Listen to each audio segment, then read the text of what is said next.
बिस्मिल्लाहिर्रहमानिर्रहीम, अस्सलाम वालेकुम and a very happy good morning everybody. मैं हूं आपकी होस्ट हिना नियाजी और मेरे साथ है mister Jameel Sukhera. Thank you very much Hina. हम उम्मीद करते हैं नाज़रीन आप बिल्कुल खैरियत से होंगे। आज की सुबह का आगाज भी आपका बहुत अच्छा हुआ होगा। आइए इस सुबह को मजीद खुशगवार बनाते हैं। सबसे पहले तो जिक्र करते हैं PSL 8 की जारी मैचेस की। वैसे तो एक मैच कल लाहौर में भी पड़ा, उस पर भी हम तफसील से बात करेंगे, लेकिन सबसे पहले बात कर लेते हैं पेशावर का मुकाबला कोयटा का। तो जेसन रॉय का जादू सर चढ़कर बोला, पेशावर ज़ल्मी के बॉलर्स को धो डाला। PSL तारीख की सबसे बड़ी इंफरादी इनिंग्स खेलते हुए 63 गेंदों पर 145 रन उन्होंने बना डाले और कोयटा ग्लेडिएटर्स ने 241 रन का रिकॉर्ड हदफ 10 गेंद पहले ही हासिल कर लिया। तो पेशावर ज़ल्मी के कप्तान बाबर आजम की सेंचुरियां जो हैं वो रायगां चली गई। बिल्कुल जी, हम बाबर आजम की सेंचुरियां जो हैं वो रायगां चली गई। बार बार मुझे क्यों कह रहे हैं ये आप बार जो है ना गौर से, लेकिन he is a good player और हम उनकी जब भी बात मुझे सुनाने के लिए he is definitely a legend. और जब भी जमील ये बाबर आजम की बात करते हैं मेरी तरफ गौर से देखते हैं। हम जब बाबर आजम को क्रिटिसाइज किया करते थे ना, तब वर्ल्ड कप के दिनों में किया करते थे, वो भी उनकी कैप्टेंसी को किया करते थे कि वो एक अच्छे को क्रिटिसाइज करना बनता ही नहीं है। ग्लोबल रेटिंग में आने वाला Pakistani batsman, that's definitely a proud moment for all of us। तो एक और खबर भी आ रही है, शायद बाबर आजम और विराट कोहली एक ही टीम में होंगे। वो जो इंटरनेशनल कुछ मैचेस होने हैं वो उस हवाले से भी हम इरफान ज़हीर साहब से पूछेंगे, क्योंकि रात गई ये खबर आई थी जो कि इफ आई कुड रिमेंबर वो एक टीम है जो कि ICC की टीम है।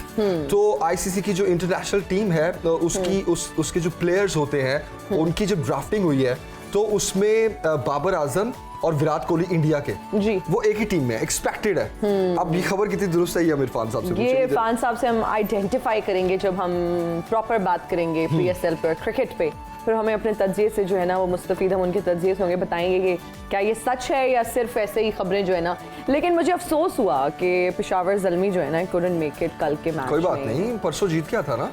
हाँ, हार जीत और ये टीमें सब हमारी हैं, PSL हमारा है। आई ऑलवेज विश कि जमील ये हमें कभी गुनगुना कर ये नगमा भी सुना दें, ये PSL हमारा है, ये टीमें हमारी हैं, ये झंडा हमारा है। अच्छा, PSL की टीमों से मुझे याद आया कि वैसे तो ये सियासी पार्टियां भी सब हमारी हैं, बिल्कुल, इनके झंडे भी सब हमारे हैं, बिल्कुल। इन झंडों में भी एक एक डंडा है, ठीक है। वो चाहत फतेह अली खान साहब का मुझे वो गाना याद आ गया, वो हम जरूर किसी दिन प्ले करेंगे। वो उनका पाकिस्तान आने का भी प्लान है, कॉन्सर्ट्स के लिए बुकिंग लोग करवा रहे हैं और हम प्लान कर रहे हैं कि उनको सुनो पाकिस्तान के इस सेट पे भी बुलाया जाए, उनसे बात की जाए। We are actually looking forward to meet him and we're really excited क्योंकि जमील काफी इंस्पिरेशन लेते रहते हैं। हमारे ग्रुप्स बने हैं, बाल लगवा लिए हैं अब तो बाल। और आप यकीन माने हमारे कुछ ग्रुप्स हैं जिसमें हमारी डिस्कशन होती है, शो से रिलेटेड भी कुछ कंटेंट हम शेयर करते हैं, जिसमें जमील चुन कर चाहत फतेह अली खान साहब के जो गानों के लिंक्स हैं वो हमें भेजते रहते हैं ताकि कोई भी उनका ट्रैक जो है वो हम मिस ना करें। तो जी ना अच्छा, अब दूसरा मैच लाहौर की सड़कों पर भी हुआ। कल हुआ कुछ यूं कि पंजाब में इलेक्शन शेड्यूल का ऐलान हुआ, पंजाब असम्बली के इंतखाबात का शेड्यूल जारी किया गया और इलेक्शन कमीशन ने पंजाब असम्बली के इंतखाबात का जो शेड्यूल जारी किया उसके बाद कल हमने देखा कि PTI की जानिब से ये एक सियासी रैली का इनेकाद किया गया था लाहौर में, जिस पर पुलिस ने वाटर कैनन का इस्तेमाल किया, आंसू गैस के शेल्स फेंके और आवाम को वहाँ से मुंतशिर किया। आई डोंट नो मुंतशिर कैसे किया और क्यों किया, क्योंकि मेरी इत्तलात के मुताबिक और के DCU की जानिब से इजाज़त थी इस रैली की, बेसिकली एक रैली थी। लेकिन होम सेक्रेटरी ने इस पर धावा बोलने के ऑर्डर्स क्यों दिए, किसके कहने पर दिए और क्यों ये धावा बोला गया। हालांकि पूरे मुल्क में बल्कि पंजाब में ही 2 से 3 रैलियां और भी चल रही थी, लेकिन PTI की रैली पर ही क्यों ये तशद्दुद किया गया। इस पर हम तफसील से बात करते हैं। सीनियर एनालिस्ट अहमद वलीद साहब इस वक्त हमारे साथ हैं। अहमद साहब, बहुत शुक्रिया ज्वाइन करने के लिए sir. Good morning. Good morning, thank you very much sir. हम पहले PSL के मैचेस की बात कर रहे थे, फिर फौरन हम आ गए लाहौर में कल पड़ने वाले मैच के हवाले से हमने नाज़रीन को आगाह किया। रात से ही आप देखिए डिफरेंट फुटेजेस सामने आ रही हैं। आपको नहीं लगता कि ये जुल्म है, ज़्यादती है? अगर एक चीज़ की इजाज़त मिल गई थी उस रैली को तो इस तरह का बर्ताव नहीं करना चाहिए था। और क्या ये डेमोक्रेसी है सर? इससे पहले हुकूमत को खुद डिसाइड करना चाहिए था कि क्या परमिशन आपने देनी है, क्योंकि आपको at the spur of the moment 11th hour आपको पता चला कि लाहौर में ट्रैफिक के बहुत शदीद मसाइल हो जाएंगे और सिक्योरिटी का ख़तरा भी है, तो आपने एकदम से 144 की दफ़ा लगा के तो आपने तमाम रैलीज़ और सारी चीज़ें ये बैन कर दी, ख़ास तौर पे उस एरिया में। तो ऑब्वियसली तहरीक इंसाफ का हक़ बनता है कि वो कोर्ट में जाएं और अपना पॉइंट ऑफ व्यू वहाँ पेश करें। तो मतलब ये है कि अगर आप रैली की इजाज़त नहीं दे रहे, ऑब्वियसली एक जमहूरी मुल्क में कोई भी हुकूमत जो है इस तरह की कार्रवाई करेगी तो उसको तनकीद का सामना करना पड़ेगा, और वो बिल्कुल जायज़ है उनकी तनकीद। और बिल्कुल उन्होंने जो कोर्ट में मूव किया है, अब वहाँ पे उनकी पिटीशन जो है वो सुनी जाएगी। नेक्स्ट जो उनका कोई अगर प्लान होगा तो वो उसकी फिर वो बाकायदा कोर्ट से परमिशन लेंगे, जैसा कि उनका अगर हक है।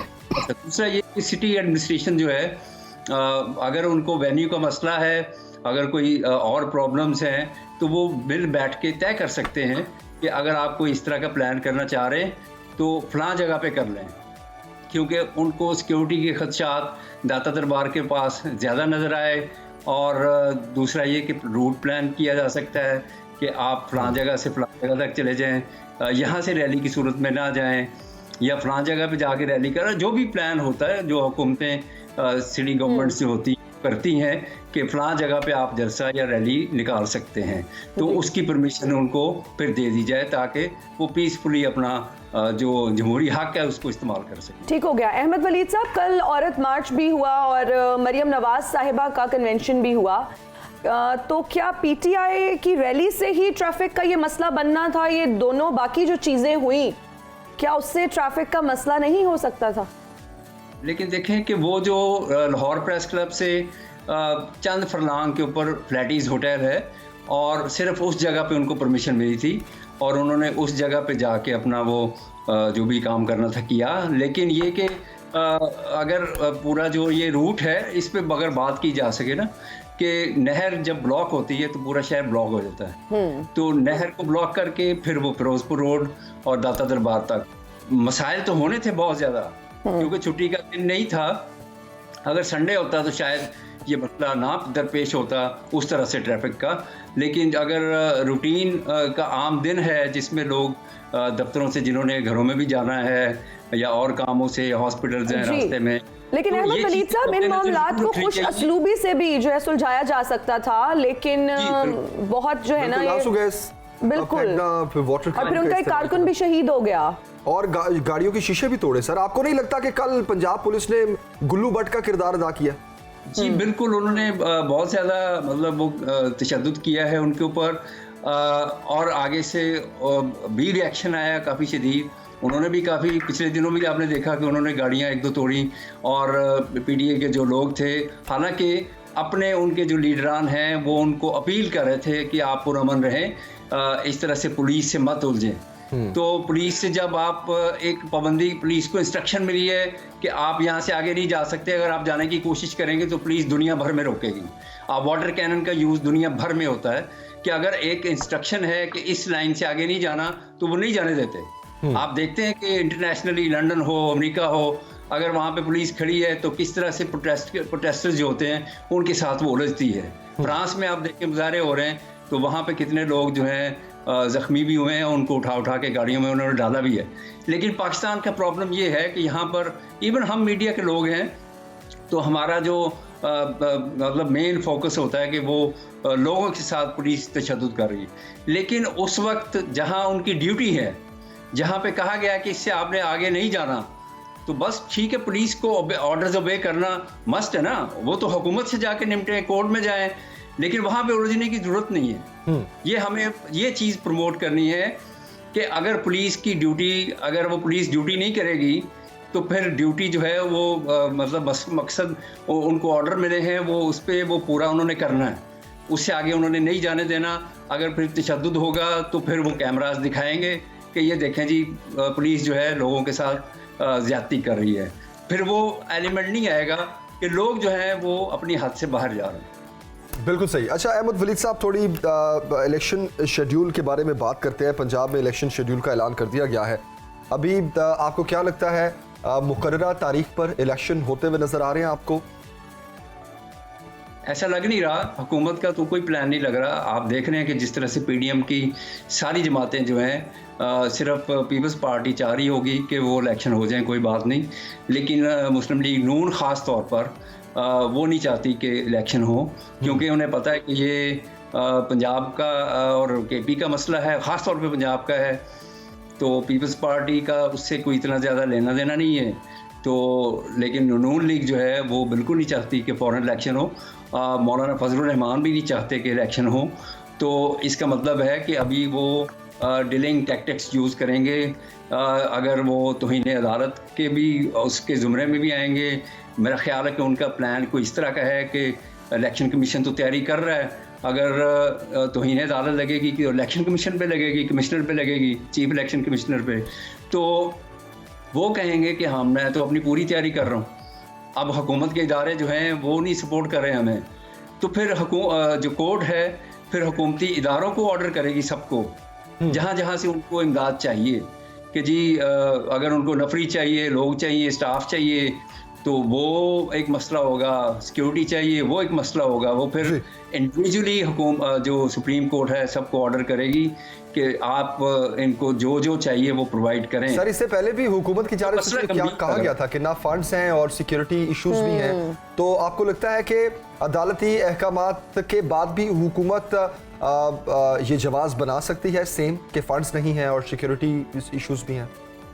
देखें जी, अगर तो हुकूमत ये सोच रही है कि सुप्रीम कोर्ट के कई माजी के ऐसे अहकामात हैं, बड़े क्लियर ऑर्डर्स हैं कि सूद का खात्मा किया जाए, बड़े क्लियर ऑर्डर्स हैं कि जी पाकिस्तान में उर्दू जो है दफ्तरी ज़ुबान बनाई जाए, कई सालों से, कई दहाइयों से इसका इंतज़ार हो रहा है, तो उस पर अगर वो समझते हैं कि हुकूमत नहीं कर सकी या नहीं कर पा रही तो तौहीन अदालत नहीं लगी, तो हम मतलब हमारे जो रिसोर्सेज होंगे हमने उसी के हिसाब से चलना है, तो फिर ये यानी समझें कि वो उलझना चाह रहे हैं और अहकामात की खिलाफ वर्जी भी करना चाह रहे हैं। उसके बाद जो होगा वो कहते होंगे कि हम देख लेंगे।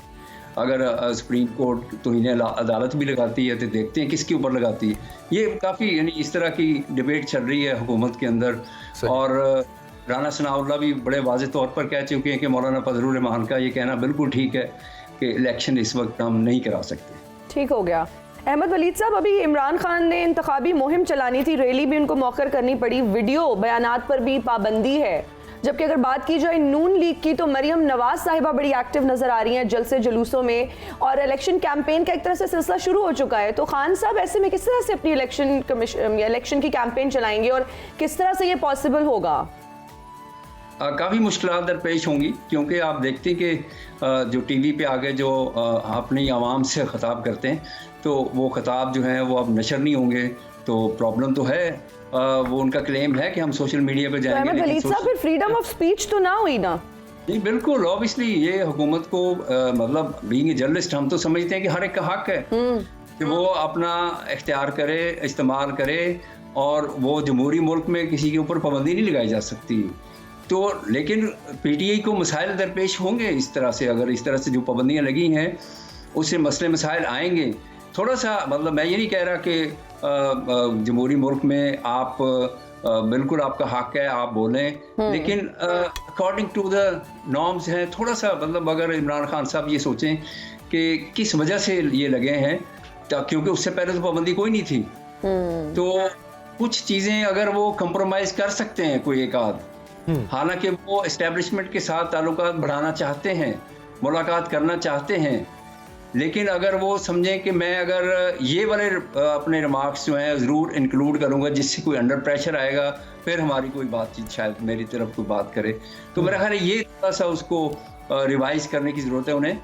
अदरवाइज मतलब पूरे उनके हक में है कि उनको पूरा इख्तियार है। लेकिन अगर मरियम नवाज साहिबा की बात की जाए तो वो भी अपने जलसों में नाम लेकर क्रिटिसाइज करती थी ऐसे इदारों को, और बाकायदा चिल्ला कर कहा करती थी। बिल्कुल, तो क्या कहेंगे? बिल्कुल बिल्कुल उस पे मौजूदा अगर जजेस की भी बात की जाए उनके बारे में भी, हाँ जी ऑब्वियसली वो कर रही हैं, निशाना बना रही हैं, क्योंकि आपको पता है कि पैमरा हम समझते हैं आज़ाद है, लेकिन पैमरा आज़ाद तो नहीं है। तो जिसकी हुकूमत होती है, जब इमरान खान साहब की हुकूमत थी तो आपने देखा कि पैमरा किस किस्म की पाबंदियां आयद कर रहा था। अब इनकी हुकूमत है तो ये इस तरह की टैक्टिक्स यूज़ कर रहे हैं। यानी हमने देखा कि हर दौर में जो भी हुकूमत होती है वो अपने फ़ायदे के लिए इस तरह की पाबंदियां लगवाती मीडिया के ऊपर, और मीडिया को मतलब उनके ऊपर बैन लगाती है। मुख्तलिफ लीडरान के ऊपर, जैसे अल्ताफ़ हुसैन के ऊपर पाबंदी लगी, या मुख्तलिफ लोगों के ऊपर वो कदगन लगाते हैं या मना करते हैं मीडिया को कि आपने ये चीज़ें जो है आपने नशर नहीं करनी। तो अहमद वलीद साहब, आप इस बात को मानते हैं कि ये इंतकामी कार्रवाई है नून लीग की तरफ से? हाँ बिल्कुल, इंतकामी कार्रवाइयाँ कर रही है नून लीग। आप देख रहे हैं कि वो इलेक्शन नहीं करवा रहे, जो कि आइन में लिखा है आपने 90 दिन में इलेक्शन करवा रहे हैं। बिल्कुल, एक जमहूरी मुल्क में आइन में एक आइन की पासदारी तो करनी है, तो अगर वो पासदारी नहीं कर रहे तो तारीख में तो यही लिखा जाएगा कि उस वक्त ये हुकूमत थी और उन्होंने आइन की पासदारी नहीं की। अगर आज पाबंदियां लग रही हैं तो ये कहा जाएगा, जैसे हम इमरान खान के दौर की बात कर रहे हैं तो इस दौर की भी बात होगी कि उस दौर में इन्होंने, आज वो आज़ादी की हक में बात कर रहे हैं तो कल पाबंदियां खुद लगा रहे थे। तो इस तरह ये तो फिर मतलब जो लिखने वाले वो तो लिखेंगे, बात करने वाले तो बात करेंगे। अच्छा अहमद वलीद साहब, अगर इंतखाबात की बात की जाए तो जिस तरह आपने कहा कि हुकूमत तो बिल्कुल नहीं लग रहा हुकूमत के मिजाज से कि वो इलेक्शन करवाना चाहती हो, तो आपके ख्याल में ये जो एक टाइम बाइंग टैक्टिक्स कह लें इसको, कि एक मुनज़्ज़म होना चाहती है नून लीग एक बार फिर पंजाब में, और डार साहब बड़े एक्टिव है, मीटिंग्स हो रही हैं, आर्मी चीफ की जो है वो बिज़नेस कम्युनिटी से मीटिंग हो रही है, मुल्क की मईशत को एक सहारा देने की कोशिश की जा रही है। आपके ख्याल में नून लीग 6 महीने या साल भी अगर ये इलेक्शन डिले करती है तो क्या वो मुल्क की मईशत को इस पोजीशन पर ले आएंगे इस टाइम पे कि अवाम उनको वोट देगी? देखिए जी, अगर तो IMF का पैकेज आता है और उसके साथ जो दोस्त ममालिक जो अब तक बिल्कुल उन्होंने मशरूत किया हुआ है कि IMF जो है वो इमदाद देगी, तो फिर हम अपने फंड्स रिलीज़ करेंगे। अगर ये सारे फंड्स आते हैं और जून तक इनको सफिशेंट, यानी कि कोई 15-16 अरब डॉलर आ जाते हैं, तो उससे इकॉनमी जो है थोड़ी बेहतर होना शुरू हो जाएगी, जिसमें वो इस काबिल होगी हुकूमत के कोई आवाम को रिलीफ दे सके, कोई तनख्वाहें उनकी बढ़ा सके, कुछ इस तरह की पैकेजेस दे सके कि जिस तरह से जैसे रमज़ान पैकेजेस हैं या सस्ते बाज़ार हैं, या कोई ऐसा फार्मूला निकाल सके जिसमें पेट्रोल जो है मोटरसाइकिल वालों को एलोकेशन हो, और या कोई व्हाटएवर जो, यानी इस तरह की वो अगर वो हेल्प कर सकें तो फिर जाके थोड़ा बहुत शायद अवाम में ये आए कि वो अवाम का वोट जो है या सपोर्ट जो है वो वापस हासिल कर सकें।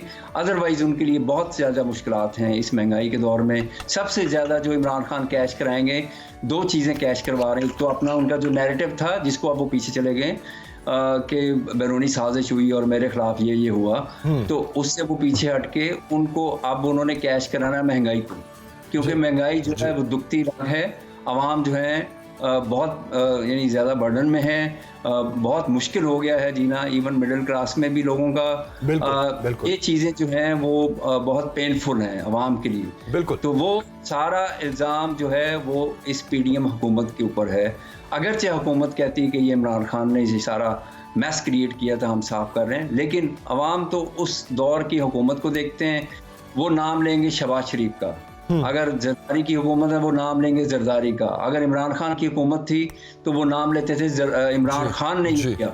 उन्हें नहीं पता ये कौन से प्रेशर थे, क्या IMF ये वो समझते हैं कि उनकी ज़िंदगी मुश्किल हो गई है तो ये वो लीडर है जो उनकी ज़िंदगी मुश्किल। बिल्कुल सही। अहमद वलीद साहब, बहुत शुक्रिया आपके वक्त का। और महंगाई एक बहुत बड़ा इस वक्त, और अवाम की नज़रें भी इसी चीज़ पर है कि हुकूमत इस वक्त अवाम को रिलीफ कैसे दे पाएगी, अवाम की मुश्किलात को कैसे हल करेगी।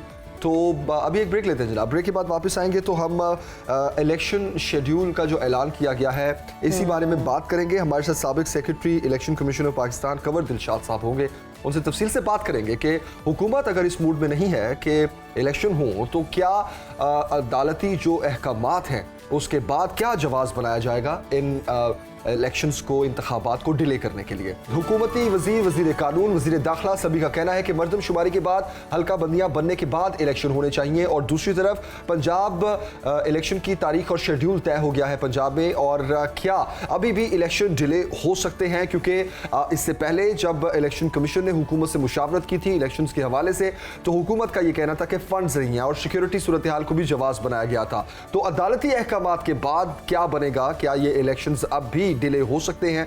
इस पर बात करते हैं। कंवर दिलशाद साहब, साबिक सेक्रेटरी इलेक्शन कमीशन, इस वक्त हमारे साथ हैं। कंवर साहब, बहुत शुक्रिया वक्त के लिए। सर, कहिएगा, क्या अभी भी इस चीज के चांसेस हैं कि हुकूमत सिक्योरिटी सूरत हाल और फंड्स को इशू बनाकर ये इलेक्शंस डिले कर सकती है? इलेक्शन कमीशन पाकिस्तान ने आइन और कानून के मुताबिक और सुप्रीम कोर्ट ऑफ पाकिस्तान के फैसले की रोशनी में मुमलकत से मशावरत के बाद 30 अप्रैल की तारीख मुकर्रर कर दी पंजाब में। जी। अभी पंजाब का जो तो इलेक्शन है वो तो बिल्कुल इसलिए सामने आ रहा है, नजर आ रहा है, तो इलेक्शन शेड्यूल भी कल जारी हो और 12 से 14 मार्च तक कागजात नामजदगी का सिलसिला शुरू हो जाएगा। तमाम सियासी जमातें जिन्होंने हमारे बोर्ड ने टिकट देने हैं जिनको, उनकी भी कार्रवाई शुरू हो गई है। तो ये सारा सियासी अमल तो शुरू हो गया, इंतखाबी अमल भी शुरू हो गया। अब ये जैसे आप कि ये दरअसल हमारी रवायत रही है, मैं अपने माजी की रवायत के मुताबिक अर्ज करूं कि जितने बार भी इलेक्शन हुए तो 1970 से लेकर 2018 तक उस इलेक्शन ही होंगे। इवन शेख मुजीबुर रहमान पे तंग आए हुए थे, इतना खबरें चल रही है इलेक्शन ही होंगे, वो इलेक्शन ही होंगे। ये सारा एक तरीके का जंग होती है और मुख्तलिफ सियासी पार्टियां लोगों को डिस्करेज करने के लिए कि जी वो इलेक्शन तो होने नहीं है, आप क्यों अपना वक्त ज़ाया कर रहे हैं, पैसा ज़ाया कर रहे हैं, ये सब बातें सियासी जंग होती है इंतखाबात के अमल को रोकने के लिए। लेकिन बहरहाल एक से बड़ी इंपॉर्टेंट गुफ्तगू मैं आपसे गुजारिश करूं जी कि आज 9 तारीख इलेक्शन कमीशन ने वजारत खजाना के आला हकाम को तलब किया है, वो आज सबके बाद सामने आ जाएगी। वो 20 अरब रुपया उन्होंने दिया है इलेक्शन कमीशन ने। आज वजारत खजाना के आला हकाम पेश हो रहे हैं। एक बड़ी इंपॉर्टेंट डेवलपमेंट ये हो रही है कि डायरेक्टर जनरल मिलिट्री ऑपरेशन, जिनके अंडर सारी आर्मी होती है, उनको ब्रीफिंग के लिए क्या बताएं कि पुलिस स्टेशन पर हमें 3 लाख का अमला चाहिए, क्या फौज को जो है उसको आपने तैनात करने के लिए अहम डेवलपमेंट हो रही है। आप भी जरा ध्यान रखें, ख्याल रखें कि वो जो 10 मार्च की जो डेवलपमेंट है वो बड़ी इंपॉर्टेंट है, आज वजारत खजाना के साथ है। ओके। तो उन्होंने वज़ीर आला को बुलाया है लाहौर से, पंजाब के जो है उसमें चीफ सेक्रेटरी भी हैं, उससे पूरे पंजाब की सियासी सूरत हाल पर ब्रीफिंग लेंगे, लॉ एंड ऑर्डर के बारे में पूछेंगे। तो सारा मामला तो तय हो रहा है। लेकिन कल जो रैली हुई, तो मैं अपने दोस्तों को भी, तमाम जो इसके स्टेक होल्डर हैं, उनकी खिदमत में गुजारिश करूं कि ये रैली नहीं कहलाती, ये सियासी रैली आप कहें इसको, आप सियासी रैली चलते रहे, इसमें तो आपको हक बनता है, ये करें। इंतखाबी रैली शुरू होगी 6 अप्रैल के बाद, जब इलेक्शन करवाने में 22 दिन रह जाएंगे, उस वक्त ये इंतखाबी होगा और इलेक्शन कमीशन जो कार्रवाई करेगा ज़ाब्ता इखलाक की खिलाफ वर्जी पर, वो 6 अप्रैल के बाद करेगा। तो ये सारे मामला, उसको इंतखाबी सिस्टम कहना, ये कह रहा है, ये मैं आप मैं सिर्फ एक एकेडमिक गुफ्तगू कर रहा हूँ। सही सही। तो इसलिए मैं बाकी जी फरमाइए आप। सही सही। कंवर दिलशाद साहब, गवर्नर केपी ने एक हफ्ते बाद इलेक्शन की तारीख देने का कह दिया और इलेक्शन कमीशन की जो मीटिंग है वो बेनतीजा रही है। आप क्या समझते हैं कि गवर्नर केपी ने जानबूझकर तारीख देने में ताखीर कर दी है? मुझे गवर्नर खैबर पख्तूनख्वा के कंडक्ट से बड़ी मायूसी हुई। दरअसल बात कि वो वफाक के नुमाइंदा जरूर हैं, लेकिन वो इलेक्शन कमीशन के हकामात के ताबे भी हैं। अब उसके सुप्रीम कोर्ट ऑफ पाकिस्तान के हुक्म के ताबे भी हैं।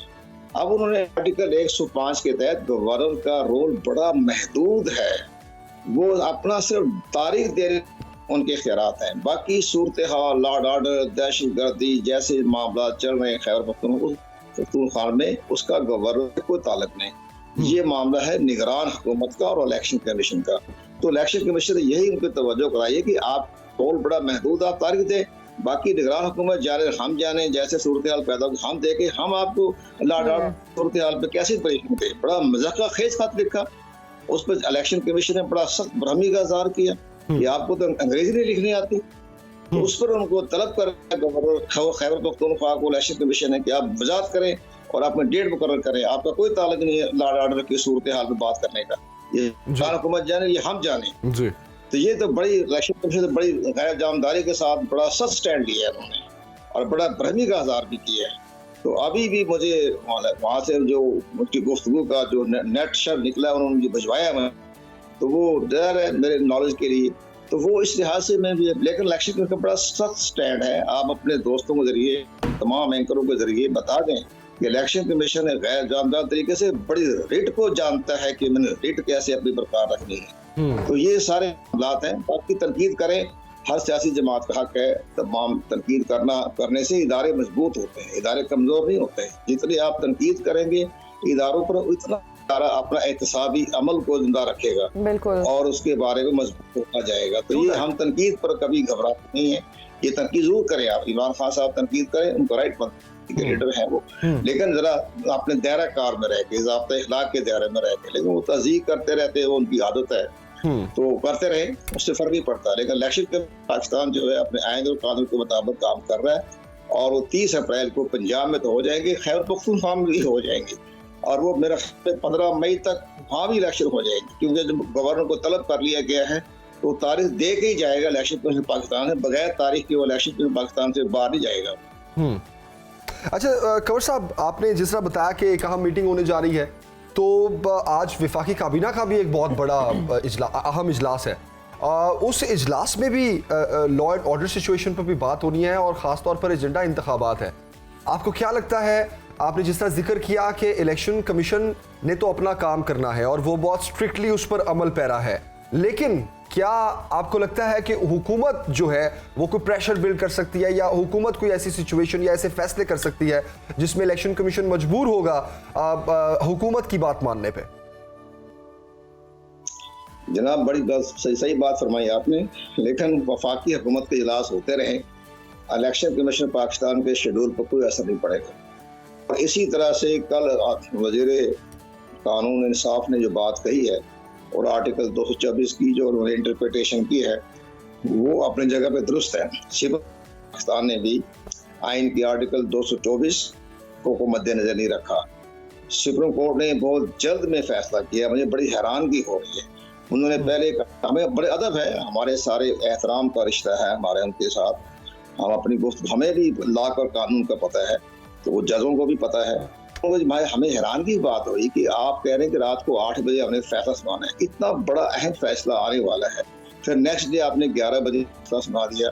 उस फैसले में भी बड़ा लुकोना है, बड़ा बहाम है। आपने आर्टिकल 105 के तहत इख्तियार सदर मुमलिकत को दे दिए, तो ठीक है चलें, सदर मुमलिकत को देना दुरुस्त था, वो फेडरेशन की अलामत है। लेकिन साथ साथ आपने ग्राउंड रियलिटी नहीं देखी।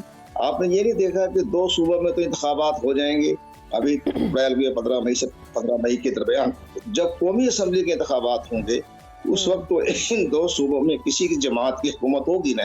तो आप ये बताइए कि वो कौमी असम्बली शफाफ कैसे हो गए? वहाँ तो केयर टेकर गवर्नमेंट नहीं आ सकती, तो सूबाई हुकूमतें चल रही हैं। तो ये सारी चीजें सुप्रीम कोर्ट को गौर खोज करना चाहिए था कि हुक्म जारी करते कि जनाब 1 दिन की तारीख मुकर्रर कर लें। वो हुक्म जारी होता तो बड़ा एक अच्छा फैसला होना था। अब 2 सूबे में तो इलेक्शन हो जाएंगे 15 मई तक मुकम्मल हो गया, गवर्नमेंट बन गई और अगस्त में असेंबली डिसॉल्व हो गई, नवंबर में इलेक्शन हो रहे हैं कौमी असेंबली के। तो क्या आप कौमी के इलेक्शन है 200 जी कंवर दिलशाद साहब, दोनों सूबाई असम्बलियां चाहती हैं कि इलेक्शन जो है वो जनरल इलेक्शन के साथ हो जाएं, जबकि अगर जनरल इलेक्शन की बात करें तो निगरान सेटअप उसके लिए बनना जरूरी है। इसमें तो और ज्यादा देर हो जाएगी, ताखीर हो जाएगी। क्या हुकूमत जनरल इलेक्शन एक साथ करवाने का इरादा रखती है, आप क्या समझते हैं? ये वफाकी हुकूमत के स्वाबदीद पर है, लेकिन हमारी तो दुआ है और ख्वाहिश भी है, मुल्क की वादत की खातिर बात करते हैं कि 1 दिन में इलेक्शन करवा दें। आप बड़ा मजाकरात करें। स्पीकर को असेंबली ने बड़ी अच्छी बात कही है कि जनाब बैठे तसल्ली से बात कर लें और 2 महीने के अंदर अंदर आप असेंबली चालू कर दें। ताकि सुबह पंजाब, खैबर पख्तूनख्वा, सारे पाकिस्तान में एक ही दिन इलेक्शन हो जाए। तो ये अब हमारे जो सियासी जमातों के जो सरबराह हैं, जिनके हाथ में पूरी सियासी कुव्वत है, वो बैठ के फैसला करें। और ये बहुत अहम फैसला है कि वो अपने पार्लियामेंट में बैठ के फैसला कर लें। क्यों हर मामले अब अदलिया को देते हैं? आप तमाम अपने ताकत लगाम तो अपने अदलिया को दे दी, तो ये तो ना करें ना। पार्लियामेंट में बैठे, पार्लियामेंट में बैठ के फैसला कर ले, जब एक दिन में इलेक्शन करवा देते हैं। तो इसी तरह से हम चाहते ये है कि एक दिन इलेक्शन हो जाए और ये 2 महीने के अंदर अंदर हो जाए। बजट इजलास हो रहा है 15 मई को, जून में खत्म हो जाएगा बजट इजलास के बाद असेंबली डिसॉल्व कर दें। कौमी असेंबली भी बलूचिस्तान की और सिंध की असेंबली भी डिसॉल्व कर दें, एक दिन इलेक्शन करवा ले। तो अच्छा रहेगा ना फर्क। अब इसलिए हम आपसे कोशिश कर रहे हैं कि आपके चैनल का बड़ा माशाल्लाह मैं बड़ा अप्रिशिएट करता हूँ, तो उसमें जरा अच्छी तरीके से जरा आप इसको उठाएं, आवाज को दें, ताकि पब्लिक ओपिनियन भी हमवार हो जाए आपके कहने पर। बिल्कुल सही, बिल्कुल सही। कंवर दिलशाद साहब, थैंक यू वेरी मच। और हमारी कोशिश भी यही रहती है कि हम अवामी इश्यूज को ज़्यादा हाईलाइट करें, और ये अल्हम्दुलिल्लाह सुनो न्यूज़ को एक बड़ी अच्छी पजीराई मिल रही है और लोग बहुत अप्रिशिएट भी कर रहे हैं कि लगी लिपटी नहीं या सनसनी की दौड़ नहीं, लेकिन हकीकत क्या है वो हम आवाम तक पहुँचाते हैं।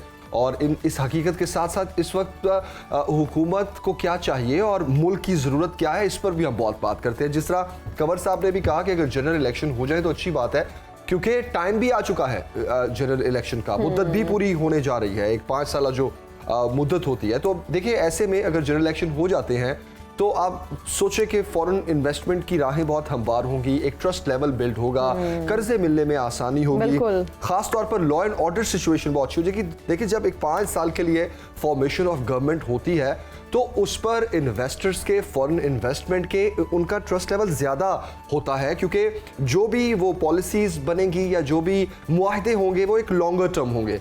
जब ऐसी एक हिजान की सूरत हाल हो, पॉलिटिकल अनस्टेबिलिटी हो, तो कौन हमारे मुल्क में इन्वेस्टमेंट करेगा? बल्कि हमारे मुल्क से तो बहुत सी कंपनीज बंद होना शुरू हो गई हैं, हमारे हमसाया ममालिक में शिफ्ट हो रही हैं, उसमें फार्मास्यूटिकल कंपनीज भी हैं, उसमें और भी इंडस्ट्रीज हैं, कुछ बाकी कंपनीज भी हैं। तो इन हालात में वाकई इन तमाम सियासतदानों को मिल बैठ कर एक पेज पर होना चाहिए, अफ़ाम तफ़हीम कह लें या फिर मुल्क के इंटरेस्ट में कह लें, लेकिन कुछ फैसले अहम हैं जो इस वक्त करने बहुत ज़रूरी हैं। तो अब बात करेंगे helping hand for relief and development की।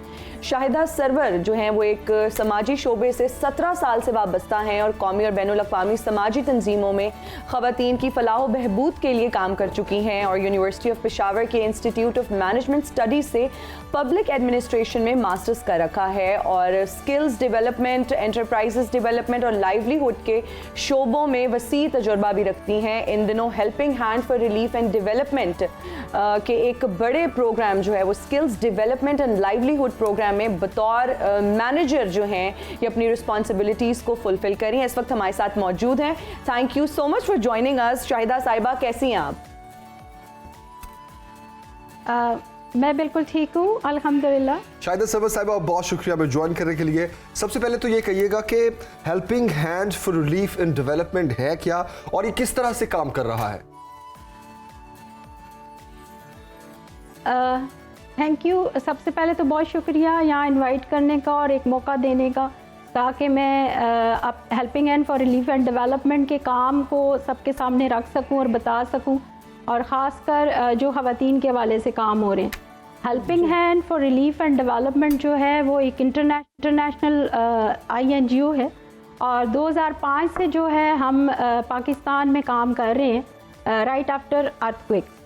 जैसे कि नाम से है रिलीफ एंड डेवलपमेंट, तो जहाँ पे भी कोई डिज़ास्टर आए, नेचुरल या मैन मेड, हेल्पिंग हैंड वहाँ पहुँचा और रिलीफ के काम किए और उसके बाद जो है साथ डेवलपमेंट के काम। तो 2005 से दारा काम कर रहा है और इस वक्त हम डिफरेंट प्रोग्राम्स जो हैं वो चल रहे हैं, जिसमें जो है तकरीबन हम 12 प्रोग्राम्स में काम कर रहे हैं, जिसमें से एक प्रोग्राम जो है वो skills development and livelihood programme है। ऑर्फन सपोर्ट प्रोग्राम हमारा सबसे बड़ा प्रोग्राम है, जिसमें कोई 10,000 से ज़्यादा बच्चे जो हैं वो इदारा जो है उन्हें सपोर्ट कर रहा है, एजुकेशन, हेल्थ और उनकी जो चाइल्ड डेवलपमेंट है और उन चीज़ों पे काम कर रहा है। इसके साथ साथ हमारा जो है चिल्ड्रन विद डिसेबिलिटी प्रोग्राम है। कोई 1400 से ज़्यादा बच्चे हैं जो डिफरेंट डिसेबिलिटीज़ के साथ हैं जिनको इदारा जो है वो सपोर्ट कर रहा है और मुख्तलिफ़ तरह की जो उनकी थेरेपीज़ हैं, उनकी हेल्थ के मामलात हैं और बाकायदा बड़े ही हमारे कॉम्प्रीहेंसिव रिहेबिलिटेशन सेंटर्स हैं जहाँ पे उन्हें जो है एम्बुलेंस के ज़रिए घरों से लाया जाता है और वहाँ पे उनकी ट्रीटमेंट की जाती है और उन्हें फिर घर छोड़ा जाता है। वो बाकायदा हमारे स्पॉन्सर्ड बच्चे हैं, कुछ 1400 से ज़्यादा हैं। इसी तरह हेल्थ एंड न्यूट्रिशन प्रोग्राम है जिसमें मदर एंड चाइल्ड केयर पे काम हो रहा है, एमरजेंसी है, इन काइंड गिफ्ट प्रोग्राम है। मैं अगर बात करना शुरू करूं तो 12 प्रोग्राम्स हैं, उनकी डिटेल है जी। अगर देखा जाए तो हेल्पिंग हैंड अभी कोई 70+ डिस्ट्रिक्ट्स में काम कर रहा है जो कि पाकिस्तान के बड़े ही रिमोट और एरियाज़ हैं जहाँ पे अगर मैं बात करूँ ख़वातीन की तो जहाँ पे ख़वातीन को मोबिलिटी के मसाइल हैं वहाँ उनकी एक्सेस एजुकेशन तक और रिसोर्सेज तक जो है बड़ी लिमिटेड है। अगर मैं बात करूँ अपने प्रोग्राम की skills development and livelihood programme की तो इस वक्त हम अल्हम्दुलिल्लाह कोई 20 से ज़्यादा जो हैं हमारे चल रहे हैं centres, skills development and livelihood centre, जिसमें फोकस हमारा जो है वो ख़वातीन है, जिसमें उन्हें टेक्निकल वोकेशनल स्किल्स दी जाती हैं। उसमें हम आईटी के कोर्सेज़ हैं वो बेसिक से लेके हमारे प्रोफेशनल कोर्सेज़ तक हैं, वेब डिज़ाइनिंग है, सोशल मीडिया मार्केटिंग है, वीडियो एडिटिंग है, बेसिक से लेके हम एडवांस कोर्सेज़ तक करवा रहे हैं।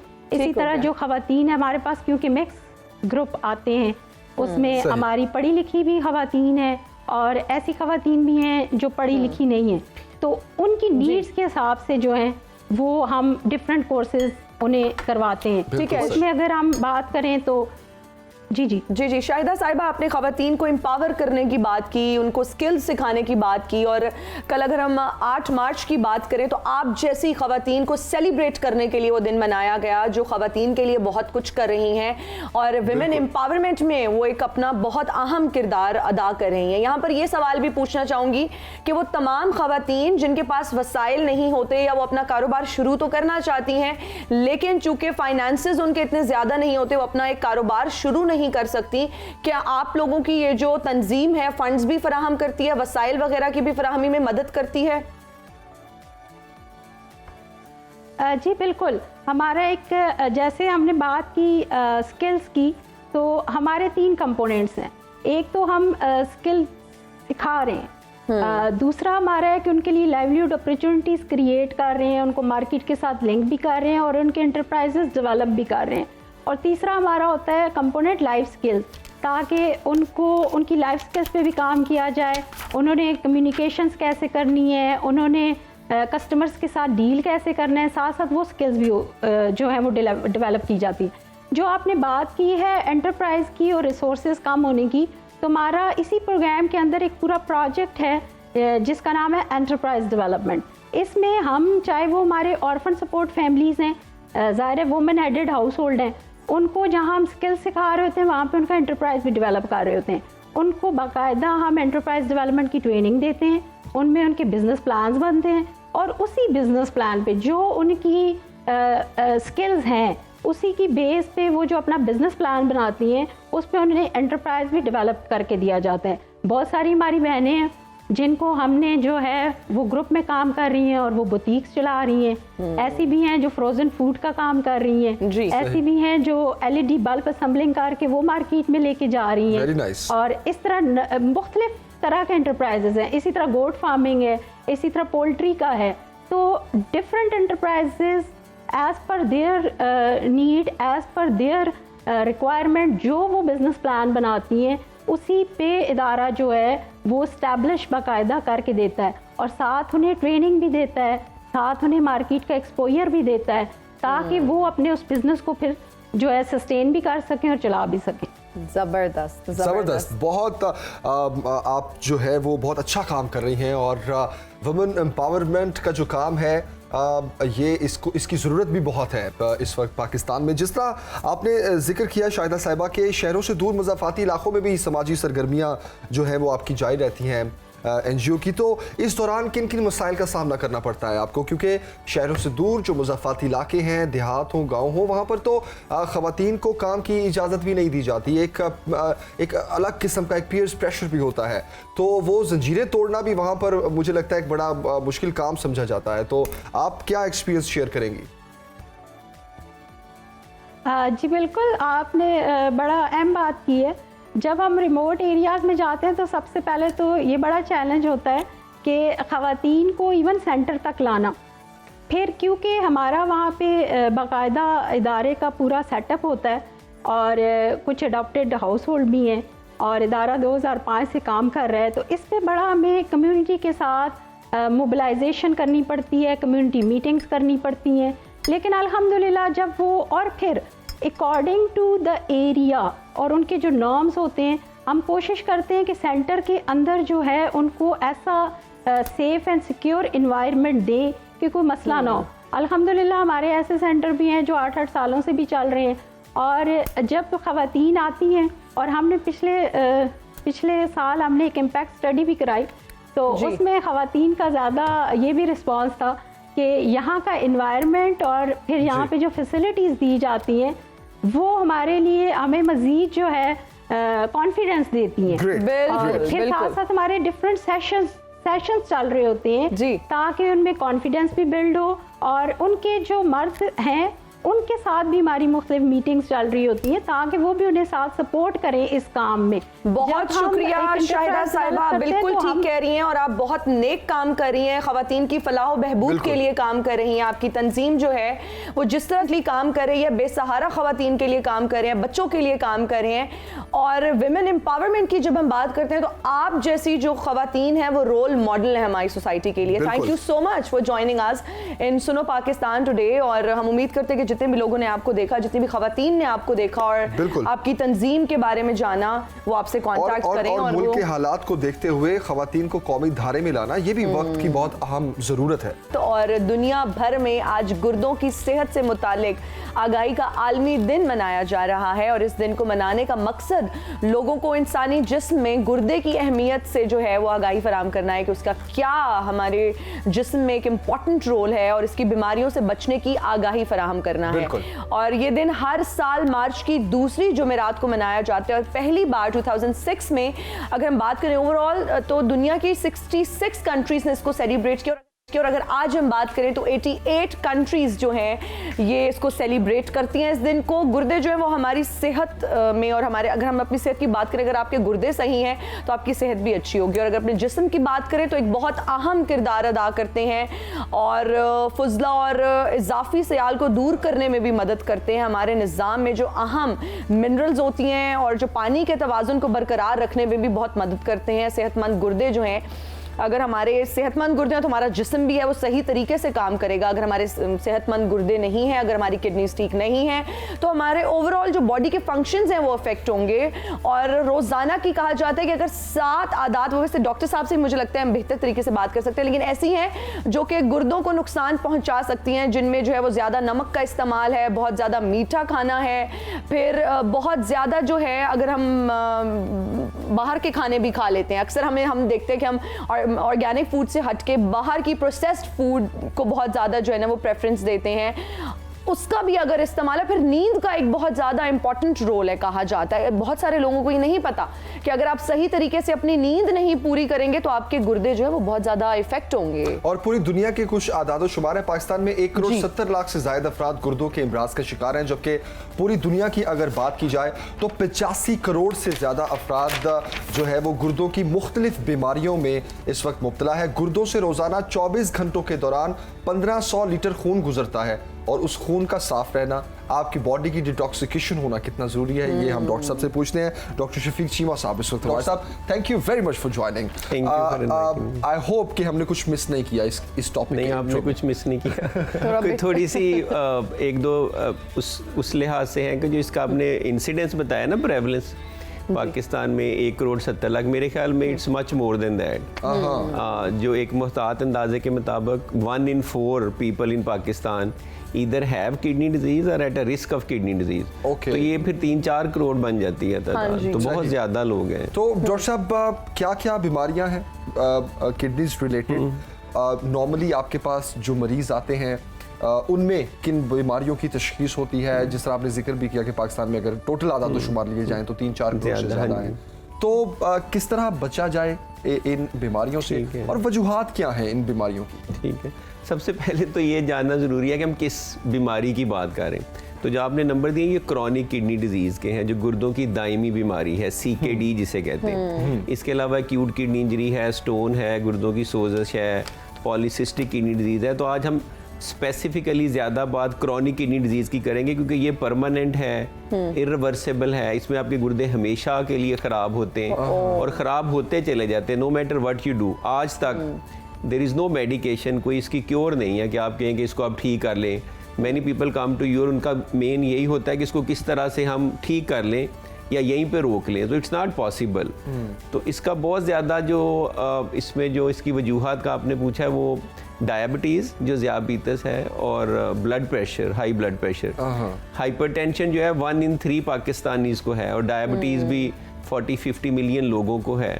तो ये दोनों मेन कॉजेज़ हैं। 70 से 80% लोग जिनको क्रॉनिक किडनी डिजीज़ होती है उनमें इन दोनों की वजह से होती है। बाकी फिर छोटी छोटी चीज़ें, पॉलीसिस्टिक किडनी डिजीज़, गुर्दों की सोजश और ये और वो सारा आ जाता है। और जो इससे प्रिवेंशन की बात है वो आपने काफ़ी अच्छा पहले ही सम अप कर दिया है कि आपकी हेल्थी हैबिट्स होनी चाहिए, आपका लाइफस्टाइल इस तरह का हो, आपका वेट कंट्रोल में हो, आप एक्सरसाइज करें, बैलेंस्ड हेल्दी डाइट लें, अच्छी क्वांटिटी में बैलेंस्ड अमाउंट में 10 to 12 ग्लासेस ऑफ पानी पिएं और खामखा पेन किलर और मेडिकेशन और एंटीबायोटिक्स ना लें। अच्छा डॉक्टर साहब, किस तरह से क्या अलामात हैं जब हमें ये पता लग सकता है कि खुदा न खास्ता हम किडनी की बीमारी में मुब्तला होने लगे हैं? वो कौन सी सिम्टम्स हैं अगर वो हमें महसूस हों और कौन से फिर टेस्ट हैं जो हमें इनिशियल डेज में करा लेने चाहिए? ये बहुत अच्छा क्वेश्चन है। ज़्यादा लोगों का ख्याल है कोई सिम्टम होगी, हम इसे कहते हैं खामोश कातिल है। उसकी वजह ये कि मेजॉरिटी लोगों में इसकी अर्ली डिजीज़ में कोई सिम्टम होती ही नहीं है। अच्छा। एसिम्टोमेटिक है, साइलेंट किलर है। तो उसमें बेस्ट ये कि if you are at a high risk of kidney disease, जैसे people with diabetes, high blood pressure, जिनमें फैमिली हिस्ट्री है या स्टोन है, उनको ऑलरेडी अपने स्क्रीनिंग टेस्ट करवाने चाहिए। मेरी एक्सपर्ट ओपिनियन ये है कि almost all Pakistanis at age 18 and above they're at a risk of kidney disease, क्योंकि यहाँ पे हम स्टोन बेल्ट में भी आते हैं, हमारे हकीम होम्यो की मेडिकेशन भी बहुत हैं, अननेसेसरी विदाउट प्रिस्क्रिप्शन मेडिकेशन भी बहुत हैं। तो हर पाकिस्तानी को स्क्रीनिंग करानी चाहिए। तो उसके लिए बहुत सिंपल 2 टेस्ट हैं। एक आप ब्लड का टेस्ट करवाते हैं, सीरम क्रिएटिनिन, जिससे आप एस्टिमेटेड GFR निकाल सकते हैं किडनी का फंक्शन। और दूसरा फिर यूरिन में आप कराते हैं स्पॉट यूरिन फॉर प्रोटीन या एल्ब्यूमिन, उससे प्रोटीन का पता चलता है, क्योंकि प्रोटीन यूरिया जो प्रोटीन यूरिन में आती है that could be the early symptom of kidney disease. और अर्ली ऑन बिल्कुल सिम्टम्स नहीं होती, आपको इस तरह की सिम्टम्स या अलामत हो सकती है कि आप इग्नोर कर देते हैं कि थोड़ी सी फटीग हो गई या यूरिन बार बार आना शुरू हो गया या रात को यूरिन के लिए उठना शुरू आप हो गए या थोड़ी सी पफीनेस हो गई, थोड़ा लेग में oedema. You might not pay much attention to it early on and many people end up finding it out quite late. तो पाकिस्तान में लेट प्रेजेंटेशन बहुत ज़्यादा है, जबकि रेस्ट ऑफ द वर्ल्ड में अर्ली प्रेजेंट कर जाते हैं। डॉक्टर साहब, एक अपना ही मैं अपने सर्कल से एक एग्जांपल कोट करना चाहूँगी कि मेरी एक फ्रेंड है, रात को खाना खा के वो बिल्कुल ठीक सोई, सुबह उठी, डॉक्टर के पास गई तो उन्होंने कहा जी थोड़ा सा उनको शायद दर्द थी किडनीज में या कुछ इस तरह की सिम्टम थी। जब डॉक्टर के पास गई तो डॉक्टर ने कहा जी आपके गुर्दे फेल हो चुके हैं।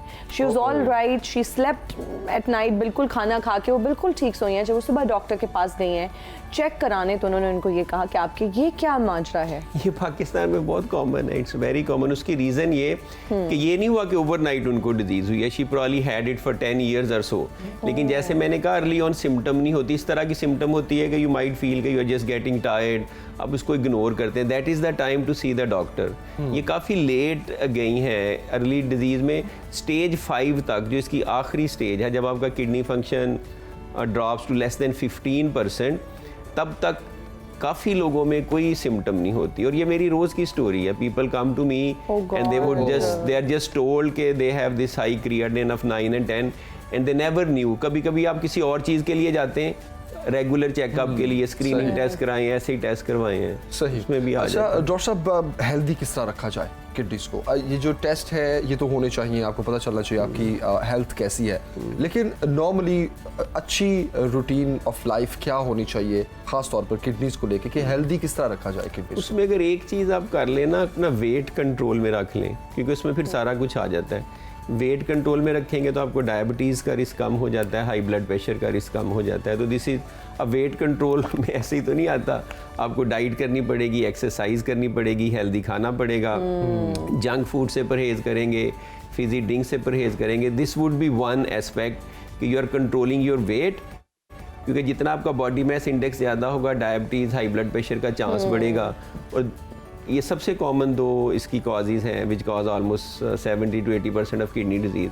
तो अगर ये कर लें और इसके साथ फिर अर्ली स्क्रीनिंग कर लें, जो जैसे मैंने पहले कहा 2 सिंपल टेस्ट हैं, I would recommend to everyone in Pakistan के, ये ज़्यादा महंगे नहीं हैं, ठीक है। 1000-1200 में हो जाते हैं, but it could save your life. क्योंकि अगर अर्ली पता चल जाता है तो उस स्टेज में इसको आप क्योर कर सकते हैं, रिवर्स कर सकते हैं, लेट स्टेज में नहीं। एवरी 6 months या साल में 1-2 दफा मेरा तो ख्याल है एक दफ़ा ही करवा लें और वो ठीक हो तो then they don't need to worry about next 5 years or so। अच्छा। As long as they have no blood pressure, no diabetes नहीं है फैमिली। अगर डायबिटीज और ब्लड प्रेशर है फिर कितने फिर एनुअली कराने चाहिए। Annually फिर अच्छा, ये जो डायबिटीज और ब्लड प्रेशर है डॉक्टर साहब, हमारे मुल्क का तो ये बड़ा अलमिया है हाँ जी। बिल्कुल। कि हमने जंक फूड खाने से बाज नहीं आना, ऑयली चीज़ें खाने से और बहुत ज़्यादा चीनी लेने से भी बाज नहीं आना। एक तो आपने डायबिटिक हो जाना है, अच्छा दूसरा टेंशन और स्ट्रेस लेवल इतना है कि आपने बीपी का मरीज भी हो जाना हाँ जी, है। बिल्कुल। और आपने अपनी गुफ्तगू में स्ट्रेस की भी बात की है। बिल्कुल। तो अब ये तो एक निज़ाम है जो चलता आ रहा है हमारे मुआशरे का, इन 3 चीज़ों को माइनस किस तरह करें हम? असल में हाइपर एक्टिविटी बहुत ज़्यादा हो गई है, स्क्रीन टाइम बहुत ज़्यादा हो गया, people are sitting on the phone, तो उससे आपकी activity, sports, place, ground, weight loss, वो सारा कुछ ख़त्म हो गया है। तो इसका यही है कि you have to go little bit back and think about it very carefully कि what are you actually doing, आपका पर्पस लाइफ में क्या है। आप अपनी, अगर आप हेल्दी नहीं हैं तो फिर everything becomes kind of irrelevant.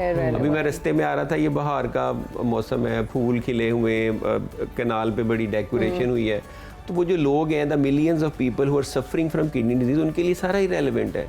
वो बेचारे तो आते हैं कोई डायलिसिस करवाने, they are miserable, some are looking for a kidney transplant and they can't even walk around just like normal people, so we are blessed कि हमें जो अल्लाह ताला ने सेहत दी है, क्योंकि एक गुर्दे जो हैं, you won't believe कि ये कितना बड़ा एसेट है। In fact you have 2 kidneys and I always tell my patient कि एक किडनी डोनेट करने के लिए है, क्योंकि 1 kidney is enough for life। क्योंकि जो आपने डिजीजेज बताई हैं ना, सिस्टेमिक डायबिटीज, हाइपरटेंशन, ये एक गुर्दे को इफेक्ट नहीं करती। Even if you have 10 kidneys they would affect all of them, क्योंकि they go from the blood ना, blood से उन्होंने शुगर ने इफेक्ट करना है। तो you always tell them कि एक डोनेट कर दें तो हमारी जो 3-4 करोड़ की पॉपुलेशन है, वो अगर एक गुर्दा दे ट्रांसप्लांट हो तो एवरीबॉडी वुड बी हेल्दी। लेकिन आइडियल यही है कि इस तक नौबत ही नहीं आनी चाहिए। डॉक्टर साहब, जब भी हम किडनीज की बात करते हैं, हम साथ में पानी की ज़रूर बात करते हैं। फिर जिस तरह से आपने कहा कि 12 ग्लास पीने चाहिए, सर्दियों में भी क्या हमारी पानी की क्वांटिटी इतनी ही होनी चाहिए? क्योंकि सर्दियों में हमें प्यास नहीं लगती, हमारी बॉडी से पानी इवेपोरेट नहीं होता, स्वेटिंग नहीं होती। क्या समर्स और विंटर्स में कितना पानी हमें इनटेक रखना चाहिए? फिर बहुत सारे लोग तो सारा दिन पानी पीते रहते हैं, ठीक है, उनको ये लगता है कि जितना ज्यादा हम पानी पिएंगे हमारे, ये एक नॉर्मल टर्मिनोलॉजी यूज की जाती है, तो गुर्दे वॉश होते रहेंगे। क्या ज्यादा पीना भी सही है? It's not good for health as well, because अगर आप एक्स्ट्रा पानी पी लेंगे, आप 4 लीटर फॉर एग्जांपल पानी का पी लिया आपने, तो would it affect your kidneys as well? एक स्टडी हुई है रिसेंटली, उसमें उन्होंने ये शो किया कि if you drink like a litre and half which is around 6-7 glasses, तो that is enough for your health and kidneys. Okay. तो उससे ज्यादा जो है ना, स्टोन डिजीज के पेशेंट है, जैसे किडनी स्टोन के हैं, उनमें ज्यादा पानी पीने का रोल है। उनको हम कहते हैं कि इतना पानी पिए कि उनको 2.5 लीटर के करीब यूरिन आए। तो वो फिर समर और विंटर में डिफरेंट हो जाता है। विंटर में वो 3 लीटर भी पिएंगे तो उतना यूरिन आएगा, समर में 3.5 लीटर पिएंगे। उनके प्रोफेशन पे डिपेंड करता है। अगर कोई लेबरर है बेचारा, गर्मी में काम कर रहा है, पसीना आ रहा है, he needs to drink more. But average पाकिस्तानियों के लिए 6 to 8 glasses are more than enough. उससे ज़्यादा 3-4 लीटर पीने का कोई एडिड बेनिफिट नहीं है। नुकसान हो सकता है जो आपने कहा है कि अगर आप बहुत ज़्यादा, तो किडनी पे बोझ ही पड़ेगा ना, kidney has to filter it all the time, so there is no need, there is no point of doing that. Doctor साहब, मुझे तो बहुत आदत है पानी पीने की, मेरा भी सारा पानी यही पी जाते हैं डॉक्टर साहब। एक तो एक्स्ट्रा बॉटल्स रखवाई होती है अच्छा, kidney could handle around 13 to 14 litre तक वाटर भी डे में without disturbing your electrolytes. There are some people, जैसे साइकेट्रिक वार्ड में कुछ लोग होते हैं, दे आर कंपल्सिव ड्रिंकर, उसको कंपल्सिव पॉलीडिप्सिया भी कहते हैं, they drink 10-12 litres of water. So you could develop hyponatremia, serum में आपका सोडियम लेवल ड्रॉप कर सकता है और उसकी वजह से फिर आपको वीकनेस हो सकती है, कॉम्प्लिकेशंस हो सकती है। और क्या इलेक्ट्रोलाइट्स को भी ये इफेक्ट करता है? जैसे ज़्यादा सोडियम पानी है, पीना? Sodium is one of the electrolyte, तो it could decrease the sodium level अगर आप बहुत एक्सेसिव पीते हैं। जैसे मैंने कहा है कि 10 के लीटर तक तो किडनी हैंडल कर लेंगे, they will get rid of extra, लेकिन अगर आप इससे भी ज्यादा पिए और इस तरह इससे ज्यादा तो नहीं 10 10 लीटर नहीं, 10 लीटर भी बहुत ज्यादा That's like way too much, I believe. 4-5 litre 5-6 litre that would be little bit higher amount too. I would say 2 liters or so, 1.5 to 2 liter is enough.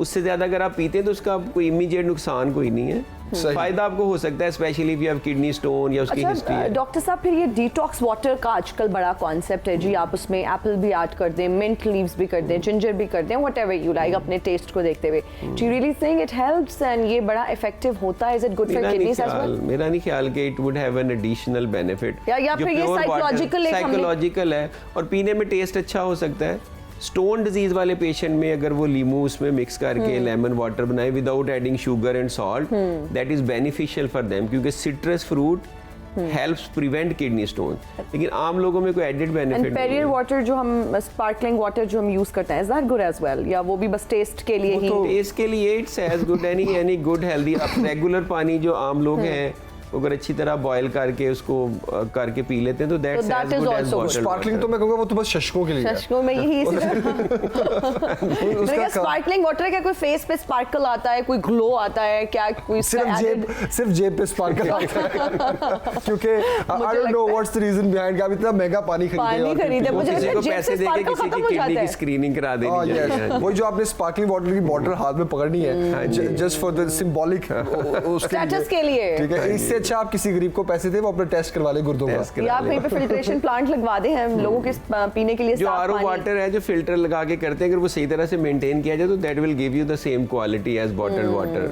हम डायलिसिस में यूज करते हैं ना वो RO water, it's a pure water. बिल्कुल सही। अच्छा doctor साहब, थोड़ी बच्चों की बात करते हैं। बच्चों की जो हैबिट्स हैं, आपने बहुत अच्छी बात की कि अब वो प्लेग्राउंड्स नहीं है, उनकी फिजिकल एक्टिविटीज इतनी ज्यादा नहीं है, अब बच्चों का शौक है बस वो गेम्स खेलते रहे, फोन या टीवी पर हो या अपने लैपटॉप्स पे हो।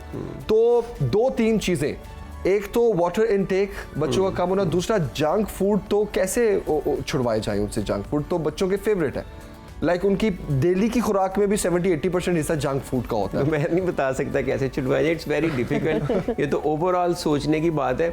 मेरा अपना है, this is what I do at my home, कि घर में अगर चीज आएगी नहीं ना, पड़ी नहीं होगी in the middle of night, so they have no way to go and take it. तो घर में आप हेल्दी चीजें रखें, आप एक्सपेरिमेंट करके देख लें घर में जो आपका जो भी डिनर टेबल है उसमें फ्रूट्स वेजिटेबल इस तरह की चीज़ें रखें।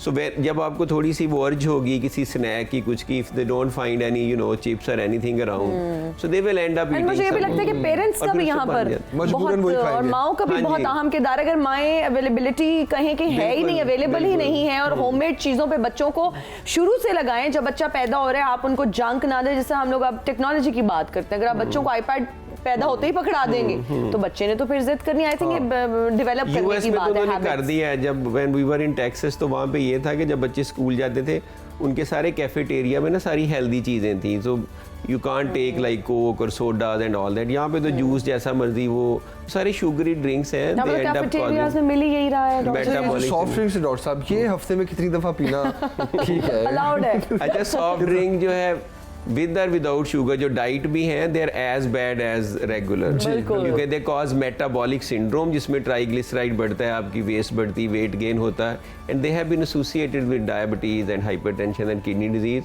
तो वही वाली स्मोकिंग वाली बात है कि लेस इज बेटर। मैं भी कभी कभार पी लेता हूँ क्योंकि you feel like some people पीते हैं कि जी उससे जरा बर्फ हो जाता है, चीजें हो जाती हैं, but I think you should avoid it to.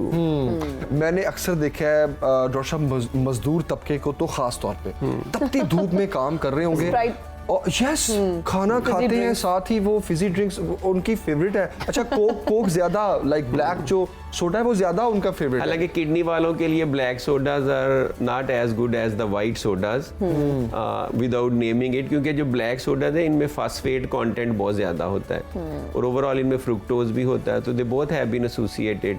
Hyper फास्फेटीमिया होता है ना, इससे पोटेशियम बढ़ता है, फास्फोरस बढ़ता है। नॉर्मली तो आपकी किडनी हैंडल करेंगे, but when you have a kidney disease your kidneys can't handle electrolytes, उसमें फिर डाइट की बहुत अहमियत आ जाती है। बिल्कुल सही। डॉक्टर साहब बहुत शुक्रिया आपके वक्त का, बहुत डिटेल के साथ हमने इस टॉपिक को डिस्कस किया और जिस तरह पूरी दुनिया में वर्ल्ड किडनी डे मनाया जा रहा है, तो किडनीज के बारे में बात करना इसलिए भी बहुत ज़रूरी था कि जिस तरह डॉक्टर साहब ने कहा कि आपकी 2 किडनीज हैं ऐसा नहीं है कि एक खराब हो जाएगी तो दूसरे में काम चल जाएगा, ऐसा नहीं है। अगर आपकी किडनी से इफेक्ट होगी तो दोनों किडनी से इफेक्ट होगी और उनको हेल्दी रहना बहुत ज़रूरी है। अपनी ज़िंदगी में आप फिजिकल एक्टिविटीज़ को ऐड करें, अच्छा खाएं और अब एक्टिव रहें। हम बहुत जो है ना हमारी आदत वो वाली हो चुकी हैं कि आपने एक छोटे से सफ़र पे भी जाना हो, मार्केट दही लेने भी जाना तो गाड़ी या बाइक का सहारा हम लेते हैं, तो वही आप पैदल अगर जाए थोड़ी आपकी बहुत अच्छी एक्सरसाइज है, बहुत अच्छी एक्टिविटी। और जमील मैंने ये बात नोटिस की कि जितने भी डॉक्टर्स आते हैं, जितने भी हम एक्सपर्ट्स का ओपिनियन लेते हैं, जो भी बीमारी की बात करते हैं, सब यही कहते हैं कि आप वर्कआउट करें, आप एक्सरसाइज करें, अपनी डाइट का ख्याल रखें। अगर आप एक्सरसाइज करते हैं, डाइट का ख्याल रखते हैं, तमाम मूजी बीमारियों से आप दूर रहते हैं। क्रक्स डिस्कशन का ये है कि अगर आप एक सेहतमंद और अच्छी जिंदगी गुजारना चाहते हैं तो एक्सरसाइज करें और बैलेंस्ड डाइट लें। बिल्कुल। देखते रहिए सुनो पाकिस्तान, सुबह की हर बात।